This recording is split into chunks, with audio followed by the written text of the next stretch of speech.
Hello friends, welcome back again. Harshraj home કિચનમાં તમારું સ્વાગત છે. આજે આપણે એક મસ્ત ચીઝ બનાવવાના છીએ. એનું નામ છે પ્રોસેસ ચીઝ. બેસિક ઇન્ગ્રેડિયન્ટ્સથી આપણે આ ચીઝ રેડી કરી દઈશું અને બજારમાં મળે એવું પરફેક્ટ ચીઝ બનશે કરીને ફ્રેન્ડ્સ. તો ચાલો આપણે રેસીપી ચાલુ કરીએ. અહીંયા મેં દૂધ લીધું છે, તકરીબન આ 1.5 લીટર દૂધ છે અને ફૂલ ફેટવાળું દૂધ લેવાનું છે તો તમારી ચીઝ બહુ સારી બનશે. એમાં એક બોઇલ આવે ત્યાર સુધી વેઇટ કરવાનું છે આપણને ફ્રેન્ડ્સ. હવે આપણું દૂધ ગરમ થઈ ગયું છે, બોઇલ આવવાની ફૂલ તૈયારી થઈ ગઈ છે. એક બોઇલ આવે એટલે એનું ગેસ બંધ કરી દેવાનું ફ્રેન્ડ્સ, અને એમાંથી બધી જ વરાળ કાઢી નાખવાની છે આપણને ફ્રેન્ડ્સ. અને એટલું જ ઠંડુ કરવાનું છે કે આપણે દૂધને આ ચમચામાં લેશું એટલે આપણે ફિંગર ડિપ કરી શકીએ અને ચેક કરી શકીએ કે આપણું દૂધ પરફેક્ટ ટેમ્પરેચર પર આવી ગયું છે ફ્રેન્ડ્સ. પછી આપણે એ દૂધને ફાડવાનું છે, ચીઝ માટે રેડી કરવાનું છે કરીને ફ્રેન્ડ્સ. તો જો હવે દૂધ આપણું રેડી થાય છે, એમાં બોઇલ આવવાની ફૂલ તૈયારી થઈ ગઈ છે ફ્રેન્ડ્સ.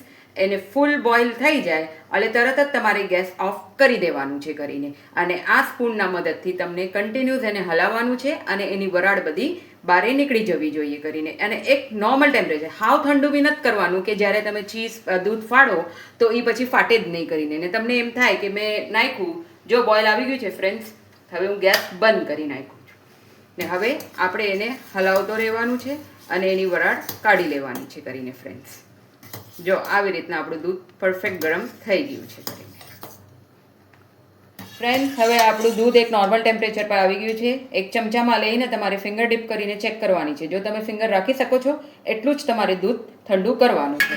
હવે આપણે દૂધને ફાડવા માટે ફ્રેન્ડ્સ વ્હાઇટ વિનેગરના 2 ચમચા લીધા છે અને 2 ચમચા પાણી નાખી અને એનું એક મિક્સર રેડી કર્યું છે. હવે આપણે આ મિક્સર ધીરે ધીરે આ દૂધમાં નાખવાનું છે અને દૂધને હલાવતો જવાનું છે ફ્રેન્ડ્સ. એકદમ સ્લોલી હલાવવાનું છે ફ્રેન્ડ્સ દૂધને, કે આ દૂધ આપણું ફાટવા લાગશે. બહુ ફાસ્ટ નથી કરવાનું કરીને, એકદમ ધીરે આપણે એને મિક્સ કરશું દૂધમાં કે આપણું દૂધ ફાટી જાય કરીને વ્યવસ્થિત રીતે. કન્ટિન્યુઅસ હલાવતો રહેવાનું છે ફ્રેન્ડ્સ, વચ્ચે 1 મિનિટ બી ખમવાનું નથી અને દૂધને આપણને ફાડવાનું છે કરીને ફ્રેન્ડ્સ, વિનેગર અને પાણીથી. જો તમારા પાસે વ્હાઇટ વિનેગર અવેલેબલ ન હોય તો તમે 2 લીંબુ લઈ અને દૂધને ફાડી શકો છો કરીને ફ્રેન્ડ્સ. હવે આ મિક્સ થઈ ગયું છે આપણું, એને મિક્સ કરશું હજી આપણે ફ્રેન્ડ્સ. હવે આપણું આ દૂધ આવી રીતના ફાટીને તૈયાર થઈ ગયું છે, પાણી અલગ પડી ગયું છે અને આ પનીર જેવું નીકળ્યું છે એમાંથી કરીને ફ્રેન્ડ્સ. હવે ફ્રેન્ડ્સ બજાર જેવી ચીઝની રેસીપી બનાવવા માટે આપણે એક સિક્રેટ ઇન્ગ્રીડિયન્ટ્સ યુઝ કરશું. એ છે તમારે એક ઈનોનું પાઉચ લેવાનું છે ફ્રેન્ડ્સ. ઈનોનું પાઉચ એક બાઉલમાં નાખવાનું છે ફ્રેન્ડ્સ. તમે આ ઈનો કાં વ્હાઇટ ફ્લેવરની ઈનો લેજો, બીજા કોઈ ફ્લેવરની ઈનો નહીં લેતા કરીને, નહીં તો બગડી જશે કરીને. હવે આ ઈનોમાં તમારે ફ્રેન્ડ્સ 1 ચમચી પાણી નાખવાનું છે અને આ બબલ્સ આવવા દેવાના છે. બબલ્સ સેટલ થાય અને ક્લિયર વોટર થાય આપણને આ યુઝ કરવાનું છે. બબલ્સ એમાં એક બી રહેવું ન જોઈએ કરીને, બધા જ બબલ્સ ખતમ થઈ જવા જોઈએ. આ ઇન્ગ્રેડિયન્ટ આપણને આપણા આમાં નાખવાનું છે કરીને ફ્રેન્ડ. હા, આપણું થઈ ગયું છે. હવે મેં એક છલની લીધી છે, એના પર એક મલમલનો કપડો લીધો છે અને આમાં હવે આપણે આ ચીઝ છાની લેવાની છે કરીને ફ્રેન્ડ. વ્યવસ્થિત રીતે બધી જ ચીઝ છાની લેવાની છે ફ્રેન્ડ.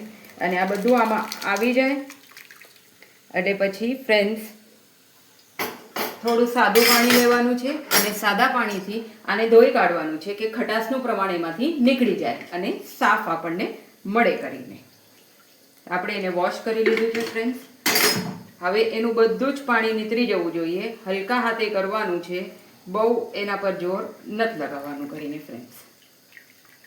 આ બધું જ પાણી એમાંથી નીકળી જવું જોઈએ. એકદમ સોફ્ટ હેન્ડથી કરવાનું છે કરીને, કે આપણી પનીર જેવી ચીઝને કાંઈ ઓલું ન થાય કરીને, એ એકદમ સોફ્ટ જ રહે કરીને.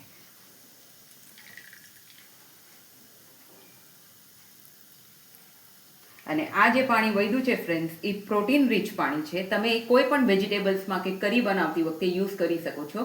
ટેસ્ટ એનાથી બહુ સારું આવે છે કરીને. હવે ફ્રેન્ડ્સ આ આપણું ચીઝ માટે ટેક્સચર રેડી થઈ ગયું છે કરીને. હવે એક મિક્સર જાર લેવાનું છે, એમાં આપણને આ નાખી દેવાનું છે કરીને, કટકા કરીને, બરાબર છે. પછી આ જે આપણે પાણી અને ઈનોનું ગોલ બનાવ્યું હતું એ આમાં નાખવાનું છે આપણને ફ્રેન્ડ્સ.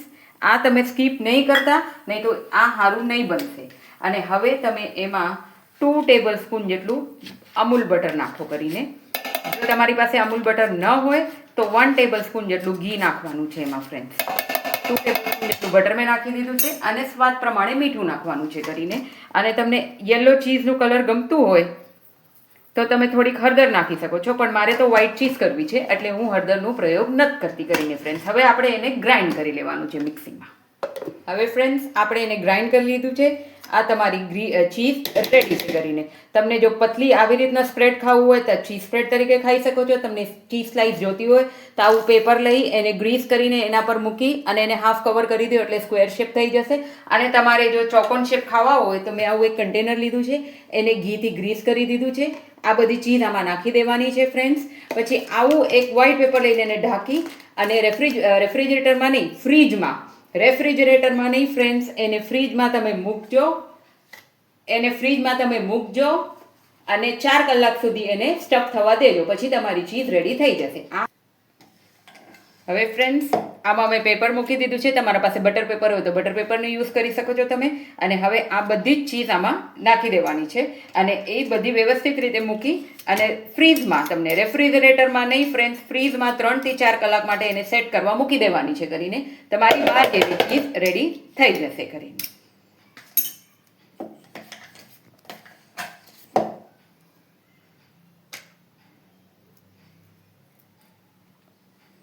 ફ્રેન્ડ્સ હવે 4 કલાક પછી આપણું ચીઝ રેડી થઈ ગયું છે અને એકદમ માર્કેટ જેવું બન્યું છે. હવે આપણે એને કટ કરીને જોઈએ. જો ફ્રેન્ડ્સ એકદમ સોફ્ટ થયું છે આપણું ચીઝ કરીને. આ આપણું ચીઝ રેડી છે ફ્રેન્ડ્સ. જો તમને મારો વિડીયો ગમતો હોય તો પ્લીઝ મારા ચેનલને લાઇક કરજો, શેર કરજો, પ્લીઝ કમેન્ટ કરજો અને સબસ્ક્રાઈબ કરજો ફ્રેન્ડ્સ. મળીએ આપણે ફરી કાલ નવા વિડીયોમાં. બાય.